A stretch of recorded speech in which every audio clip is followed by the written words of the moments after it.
Hey there riders, MotoJourno Chris here today, and Jeffrey brought up an interesting question in the comments section asking about how to get started riding, because let's be honest, for most of us, when you first get your bike and you get it home and then it's a matter of going out for a ride, it's pretty nerve-wracking. Because the thing is, number one, you don't want to drop your new bike. Number two, you're worried about everyone else on the road. And number three, here in Australia, you've done, probably about a day's worth of training, and then you've just got to go out on the road and put all of that stuff into action, which, it should be scary because most of these skills that you have as a motorcyclist, they're built up over time, and a lot of it becomes automatic. And when it becomes automatic, that's kind of when you've mastered the skill and you don't have to think about it at all. But to get to that point, you've got to do it so many times, and it's very easy for things to go wrong. Because what we as more experienced riders take for granted, you're still thinking about all these different things. So starting off, obviously I recommend not pushing your boundaries too much for those first couple of rides. A great thing to do is just get into your local street when it's nice and quiet, so you might have to wait for the right time of day, maybe at night. And then just practice using the clutch and taking off. So the first thing that they should have taught you at a training course is your basic positioning. So you've got your right foot on this side here on your rear brake. Now, as you can see here, I've got 1 foot down, I've got 1 foot up on the rear brake. Obviously, for a lot of new riders, they think having the 2 feet down, it's really stable. But as you ride more, what you should find on most bikes is that you really want the weight on the left leg, the bike leaning a little bit that way. That's the side that the bike leans on the stand, so it's probably got a little bit of a bias in that direction anyway. And the great thing about this position here is you got 1 foot down for nice stability, and you got 1 foot on the brake. This bike's not going anywhere. Now, you might be saying to yourself, well, I can have both feet down and use the front brake. Well, you can, but how are you gonna release that front brake, roll on the throttle, and use the clutch all at the same time? You can do those things, but as a learner, you shouldn't be. And when I say you can do those things, for instance, I might be slowing down and I'd be using a little bit of front brake and I'm flipping the throttle, using the clutch and knocking it down through the gears. However, as a new rider, that's definitely not something you want to be trying. You're thinking about the basics. So, foot up on the rear brake, 1 foot down for stability. We'll put it into neutral just to be sure, because that's safe. We'll start up the bike. You can see we're in neutral.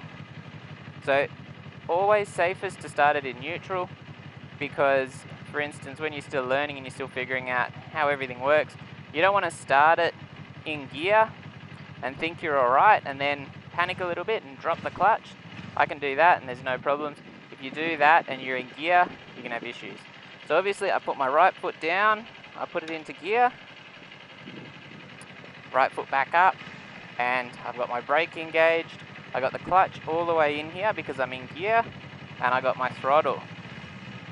Now, on the newer bikes, this is going to be easier because the older machines, they don't have quite as complex electronics. So as you roll that throttle on and you let the clutch out like this, as you can see, doing it here, it's really flat. Whereas on an older machine, those revs will drop as you release the clutch. Whereas on these machines, they're tuned so that that doesn't happen. It makes them harder to stall and easier to learn on. So that's a great benefit on the new bikes. So we're just going to do that. So I'm just going to roll on that power a bit. You can see the bike pulling against that rear brake, and I can just release the rear brake, and I've got my foot up straight away, and I'm just rolling along.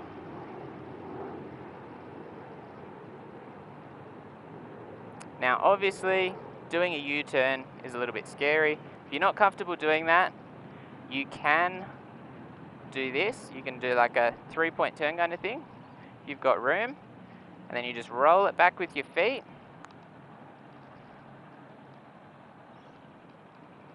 Maybe roll it a little bit further forward as well so you're facing the right direction. And we're just going to practice that again. Now obviously I've picked a spot which is nice and quiet, but I do still need to watch out for other cars. So, got foot on brake, got the clutch in.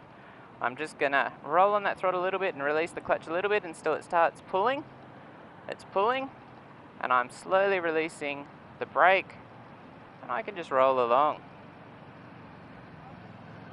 You can see there's a little bit of snappiness in that throttle. Looking for a nice wide spot to do a U-turn. I've got a little bit of pressure on that rear brake. I'm just keeping that throttle nice and steady for the U-turn. Don't do that unless you're comfortable, because at the end of the day, you don't want to have something go wrong on your bike. Just build it up slowly. Now,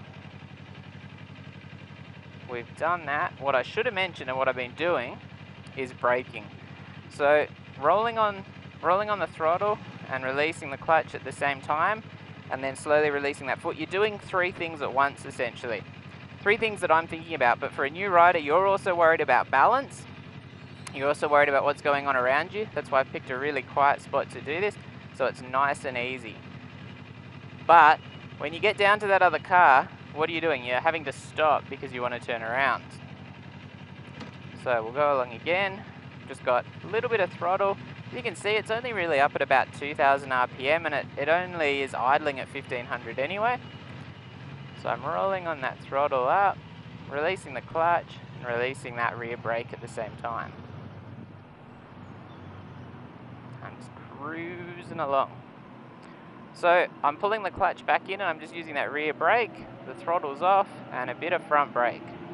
Now at low speeds you can just use your rear brake, but it's a really good habit to be using your front for all of your stopping power. Your rear is good for control and around town and in traffic, maybe coming to the very final bit of a stop, but you should be using your front brakes as most of your stopping power. So we'll turn around, gonna do a U-turn. You'll notice the thing is, when I'm doing that U-turn, I got my foot on the brake. I don't have both feet down, because what you're doing is you've got the throttle on, so you've just got the throttle on a little bit, and you're going to turn around. So you're looking over your shoulder essentially if you want a nice tight U-turn. And I've just got the throttle nice and steady, and I'm using that rear brake to control the speed I'm going at.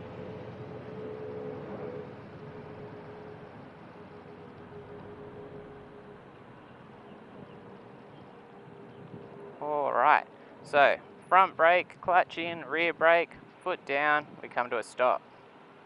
Now I know it sounds like there's so much going on, and to start with there is, because you're not building up the skills quite yet where you do these things automatically.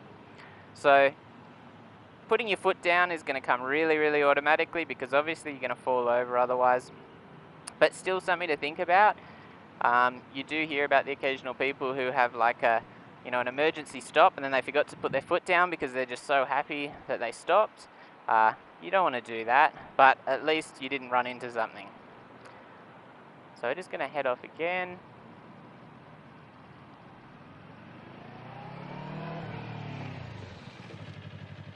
Bit of ABS activation there. So as you can see, finding a nice quiet section of road where you can do this practice is really, really important, because at the end of the day, what you're looking for is as stress-free an environment as possible to just build up those skills.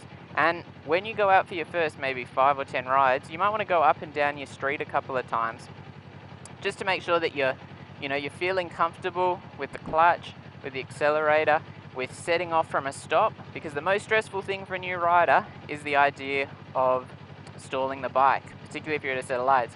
And you do it once and then you stress out, and then it's even harder to then get the bike going again. And then what you end up with is some arsehole behind you who is on the horn, beeping, having a total go, because wasting 10 seconds of his life behind someone learning to ride is just such an imposition. And if you can, you want to avoid that. At the end of the day, that's just some idiot behind you who you should ignore, but you don't want to be in that situation, because it adds to the stress and the anxiety of the experience.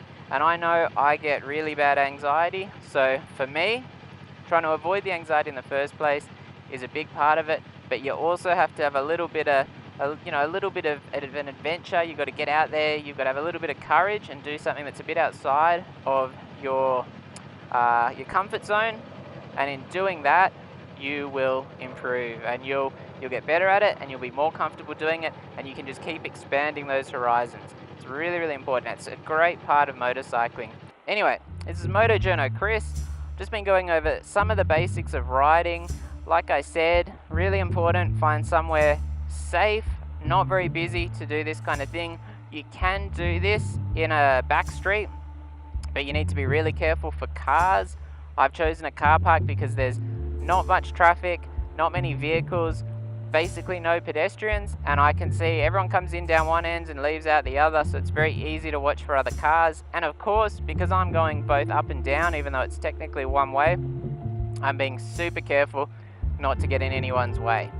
Anyway, like I said, Motojourno Chris here. Hopefully this has been a little bit of a help about getting started. This is probably all the same stuff they're covering in the base rider courses, which is great.